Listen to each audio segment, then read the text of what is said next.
Howdy guys, welcome back to Horrible Doodles. Today I'm going to be going over this new marker and sketchbook that I bought at Hobby Lobby. It says $5, but I used my 40% off daily coupon, which is awesome if you do that once a day. Get a good deal. But anywho, this marker kind of intrigued me because it's a 3-in-1 marker system that you'll see here, and I guess the intent is for awesome blending. So let's bust this puppy out. What do we got here? Something I already ripped. Oh, comes in instructions for how to blend. This is the English portion. Light, then dark, then mid, then light. Oh, that sounds easy enough. And I also picked up this sketchbook, which is a mixed media, so it's kind of it's a slightly heavier paper. It's 110 pound. It's not quite watercolor paper, but it's thick, so I think it'll be plenty fine for markers. So let's get to putting something down here. Alright, so interesting. Dark, mid, light. Let's look on the inside of these. Wow, doesn't look like there's going to be much ink in these, but I think it'll be fun. What do we got here? Alcohol-based marker, perfect. I didn't even look at that before I bought it, but that's what my other markers are, so they should work together. Bust my normal set out here. So my exposure settings were horribly off while I swatched earlier. So you get a tiny sneak peek of what we're going to draw today. I mean tiny. But let's redo the swatching just so you can see how they lay out originally. There's the light, and this is using our new Tri-Blend by Spectrum Noir pen. Here's the mid. Lots of capping and uncapping with this system. And there's the dark.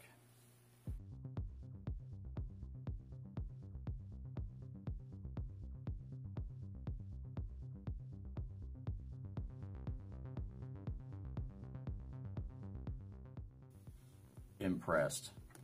So this ended up being like $3. Doesn't have a brush tip or anything fancy like that. I don't really need the chisel tip, so just having the regular old, I don't know what they call it, bullet nib or something, is plenty fine with me. Sweet. Okay. Wow. Exposure was like to the max. Now we can actually see what we're doing here. Yeah, so let's do it again over here. This is dry now, so we're going to try to test out how does it look dried out.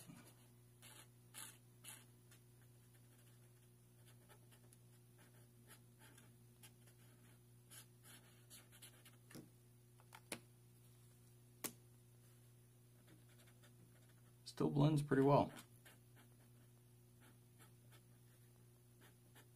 And I think that's just because, you know, the colors are so closely matched that even if they don't bleed together, you still get a good blend.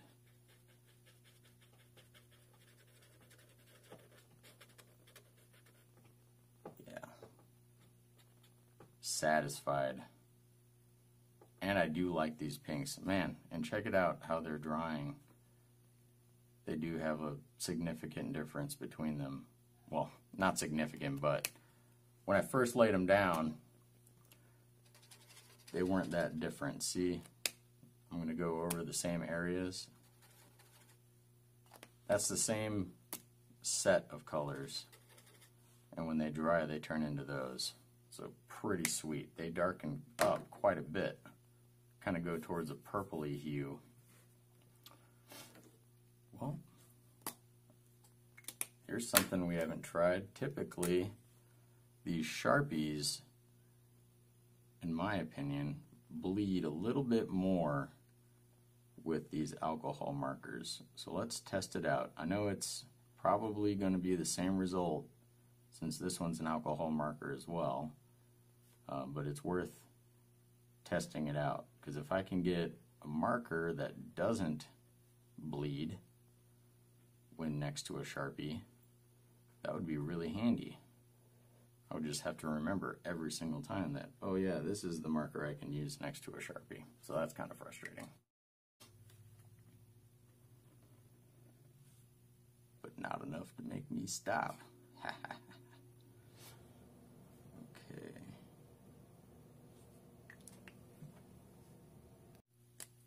I think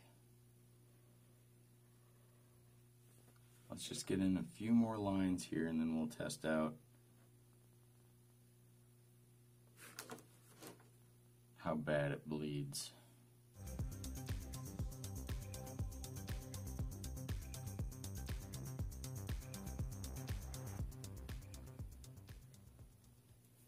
I like adding these lines in to give it a little more activity going on in there. Not sure what texture that's supposed to be, but it is fun, kind of soothing.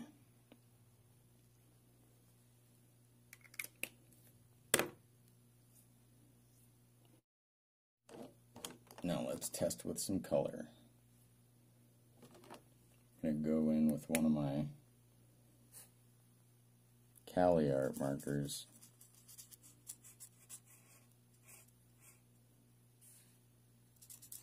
I should be erasing these pencil lines. We're not doing that. This is experimentation happening. Just gonna see what we can get.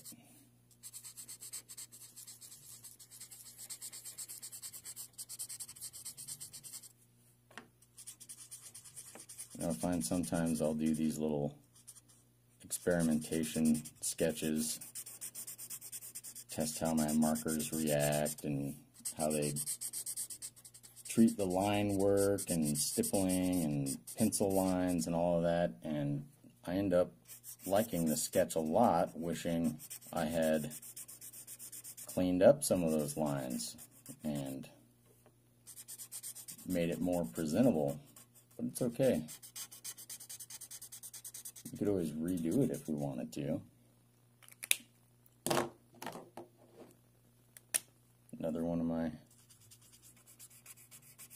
Cali art markers. It kind of looks nice with that pink. Then let's bust out our gigantic marker. I think that's going to be the main downside of this guy, is just the size alone of this marker. I mean,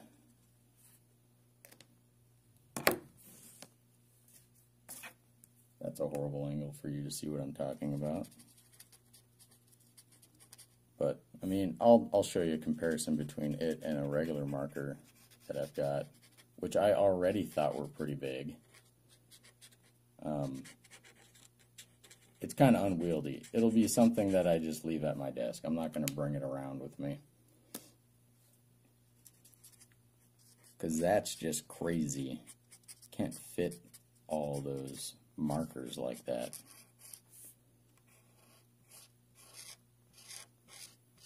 Man, it sure blends nice with my other colors. I approve. Well worth the $3. And here's the dark. Use that sparingly.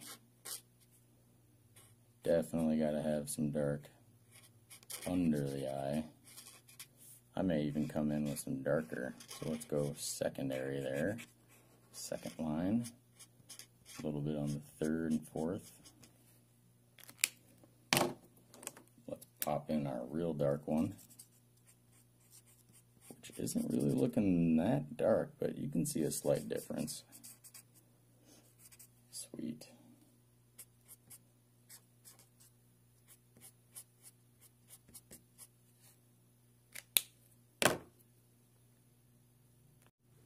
Alright, so here's what I'm talking about. Like, check that marker out, and then blammo, you get that bad boy. That's just a bit unwieldy. Here's my normal, it's like a sunglasses case that I keep all my markers in. Well, not all of them, just the ones I kind of go draw somewhere else with. This one's gonna completely poke out of the end there. That's not good. So it'll be staying here. What would be cool is if there was some way to, let's say I just want the mid and the dark to go with me, if I could just put that cap on and that cap on and have this little guy, that would be cool, but there's no extra cap. Should have shipped an extra cap with it, but that would increase costs and their bottom dollar would be messed with. Let's get back to drawing.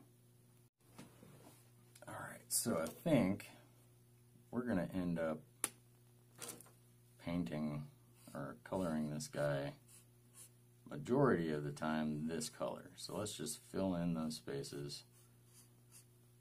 After having just said that I don't really use the chisel tip. Well, I do,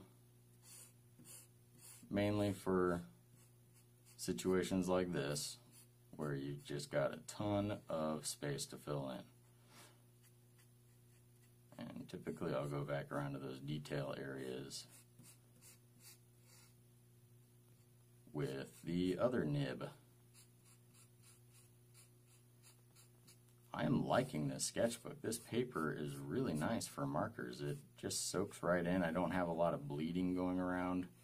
Like, I can come right up to a line pretty much and it doesn't flow out of it. Like, I had been using just regular old printer paper, which a lot of people will tell you right off the bat is not great for markers. That's just what I had, you know.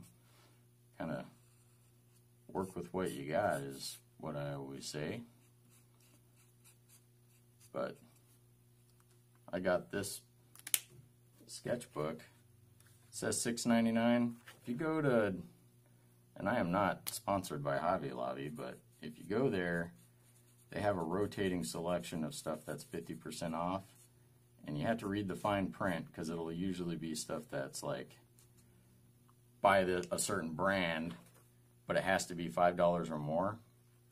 So this was $6.99. I got it for half off, $3.50. You can't beat that. I mean, it's got like a quadrillion pages, 60 to be exact.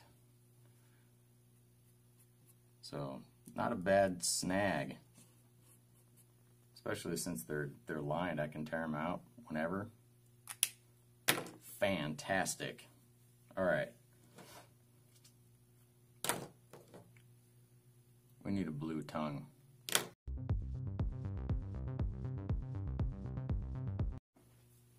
Alright, now let's see how it blends with this big bad boy. We'll go with the mid. We're going to do some purple region down here. Dang, maybe I should go with the light. Wow.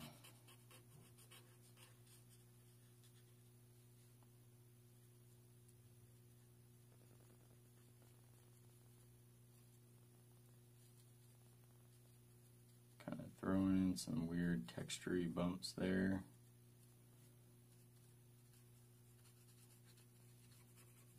This whole region down here is kind of in the shadow of the mouth, so we'll darken that all in.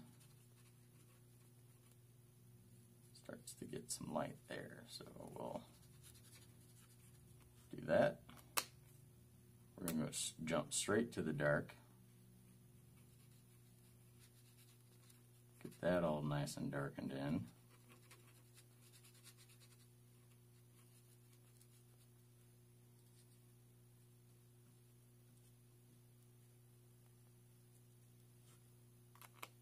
Okay.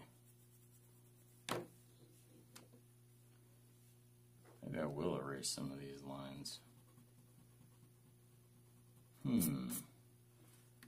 Erasing is a lot harder on this paper. Seems that it's in the grooves more. There's an ever so slight texture to this, like a pulped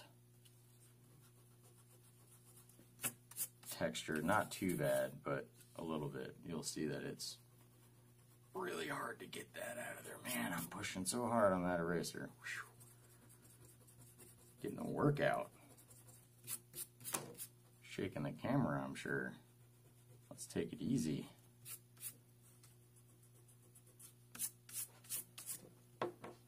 Okay. Should we add some bumps to the tongue?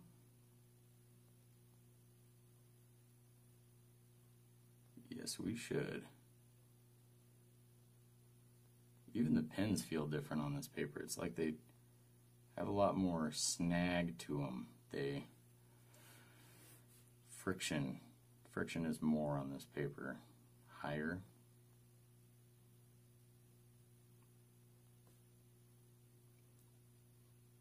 I should know these terms better. You know, I was pretty good at physics at one point in my life. That has been years since it's been applied, though.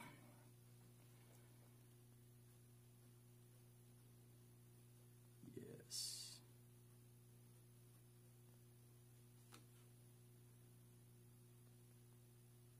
Okay. I feel like that tongue looks pretty darn cool. Let's go in with the pen here and add some lines to cover up the pencil line that I had left lazy-like. See, you can always I say, you can kind of fix stuff if you're willing to mess stuff up at the same time. All right. Here we go. We're going to get lots of lines in here. These are kind of my go-to on eyes. I like to have lines under them. It's like a, you know, shadow under the eyes, bags under their eyes. I think it's a good effect. I like to do it. And then you go in with some darker color than the skin and voila, it's beautiful. These guys are going to be, well, I'll do the pink on this one, since that's what we did. Let's skip the light. We don't even need that. Let's go straight to mid.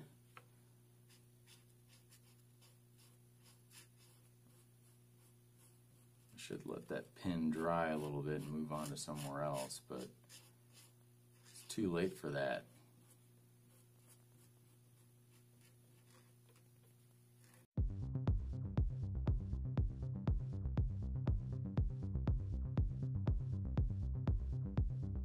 Let's do an arm. How are we going to do this arm? Kind of, and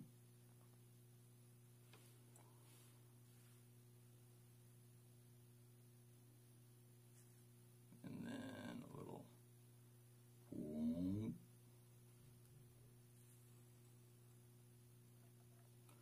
then we've got room for a hand here, doing something.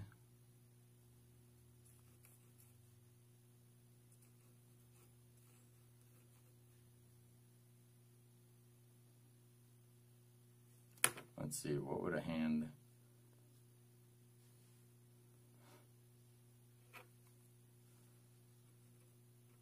look like if it was grabbing?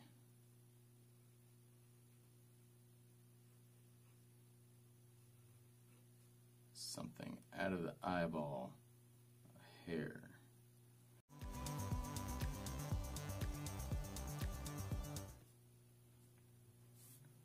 Yes, I like it. Okay, let's ink that puppy in.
Well, that about wraps things up. Got to test out our new marker and sketchbook and draw a pretty fun little creature while we were at it. If you enjoyed this video, like and subscribe and leave some feedbacks in the comments. Thank you.